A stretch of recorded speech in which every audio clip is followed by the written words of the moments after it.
అందరికీ నమస్కారం. Welcome back to Gudivada వంటలు. ఈరోజు మన కిచెన్లో రెసిపీ వచ్చేసి ఎంతో రుచికరంగా ఉండే పచ్చిమిర్చితో కోడిగుడ్డు కూర. మీరు కూడా మీ ఇంట్లో ట్రై చేయండి. చపాతీ, పులక, రైస్, బిర్యానీ దేనిలోకైనా సూపర్ కాంబినేషన్. పని స్టార్ట్ చేద్దాం. ఇక స్టవ్ ఆన్ చేసుకుని స్టవ్ మీద ఒక కడాయి పెట్టుకొని 1 టేబుల్ స్పూన్ దాకా ఆయిల్ కాస్త వేడయ్యాక చిటికెడు పసుపు, కొద్దిగా ఉప్పు, 1/2 టీ స్పూన్ దాకా కారం ఒక్కసారి కలిపేయండి. ఇక్కడైతే నేను ఒక 5 కోడిగుడ్లని ముందుగానే ఉడికించి పెట్టుకున్నానండి. కోడిగుడ్లలో నీళ్లను వేసి కొద్దిగా ఉప్పును వేసి ఉడికించుకోండి. ఉడికిన తర్వాత దీని మీద ఉన్న పింకును తీసేసుకొని ఈ విధంగా ఘాట్లు పెట్టుకోండి.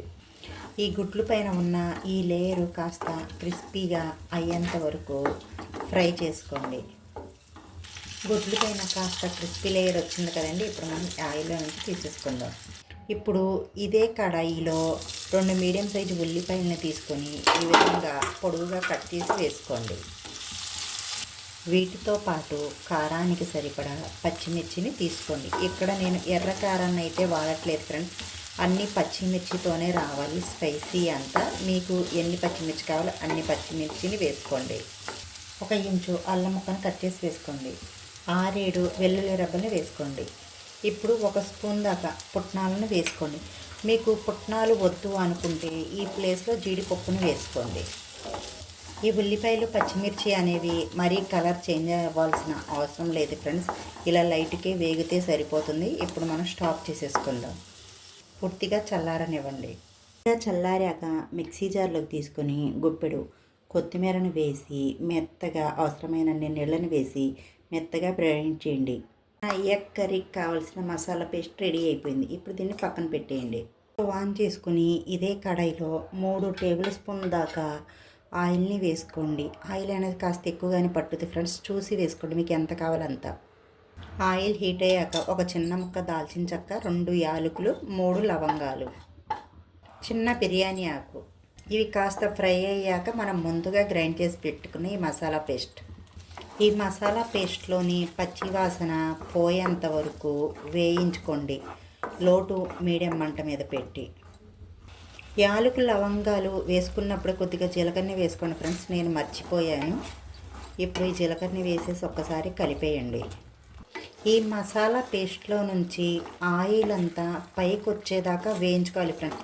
మసాలా అనేది ఎంత బాగా వేగుతుందో మన కూర టేస్ట్ అనేది అంత బాగుంటుంది. మనం పైన వేయించేసి గుడ్లు వేసేసి కూర వండుకుంటే మాత్రం టేస్ట్ అనేది రాదు. మెయిన్ ఇంగ్రీడియంట్ మనం చక్కగా వేయించుకోవాలి. నా వీడియోకి ఒక్క లైక్ ఇవ్వండి ఫ్రెండ్స్. మీరు ఇచ్చే ఒక్క లైక్ ద్వారా నా వీడియో అనేది చాలామందికి రీచ్ అవుద్ది. ఇలా 4 వైపుల నుంచి ఇలా ఆయిల్ సపరేట్ అయ్యాక ఇప్పుడు మనం రుచికి సరిపడా ఉప్పు మీ టేస్ట్ని బట్టి మీరు వేసుకోండి.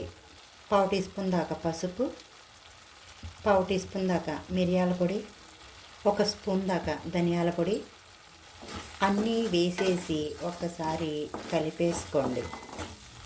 ఇప్పుడు స్టవ్ మంటను పూర్తిగా లో మీద పెట్టేసుకోండి. ఇప్పుడు 1/2 కప్పు దాకా పెరుగును వేసుకోండి.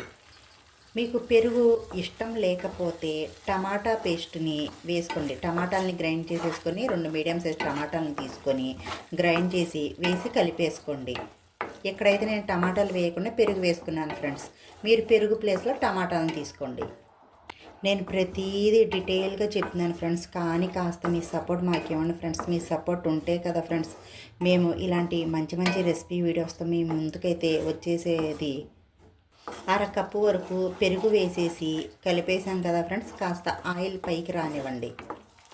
2-3 నిమిషాలు ఇలా వేగిన తర్వాత ఆయిల్ అంతా సపరేట్ అయిపోయింది కదండి. ఇప్పుడు మనం ముందుగా ఉడికించి పెట్టుకున్న ఈ గుడ్లని వేసేసి ఈ మసాలా పేస్ట్లో కలిపేయండి. ఈ గుడ్లు వేసి 2-3 నిమిషాలు మీడియం మంట మీద పెట్టి ఉడికించండి. ఇలా ఉడికించడం ద్వారా ఈ మసాలాలన్నీ గుడ్డు లోపలికి వెళ్ళి తినేటప్పుడు చాలా రుచిగా ఉంటుంది.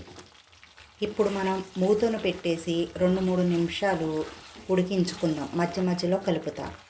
2-3 నిమిషాలు ఈ గుడ్లని ఉడికించుకున్నాం కదండి.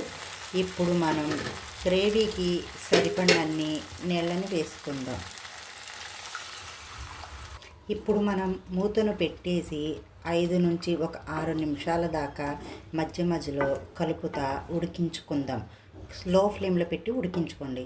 గ్రేవీ అంతా ఇలా దగ్గర పడ్డాక ఇప్పుడు మనం ఒక స్పూను కాళ్ళ మీద మేగడ్ని తీసుకొని ఈ విధంగా కలిపేసి ఈ కూరలో వేసేసుకోండి ఫ్రెండ్స్.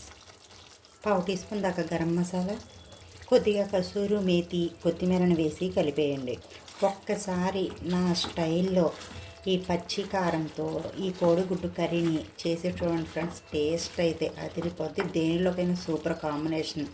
చపాతీ, పుల్కా, రైస్, బిర్యానీ దేనిలోకైనా ఎంతో రుచికరంగా ఉండే పచ్చిమిర్చితో కోడిగుడ్డు కర్రీ రెడీ. మీకు కనుక ఈ వీడియో నచ్చినట్టయితే మా వీడియోకి ఒక్క మంచి లైక్ ఇచ్చి మీ ఇంట్లో ట్రై చేసి ఎలా కుదిరిందో కామెంట్ సెక్షన్లో కామెంట్ చేయండి. ఇలాంటి మంచి మంచి రెసిపీ వీడియోస్ కోసం మా ఛానల్ని సబ్స్క్రైబ్ చేసుకోండి.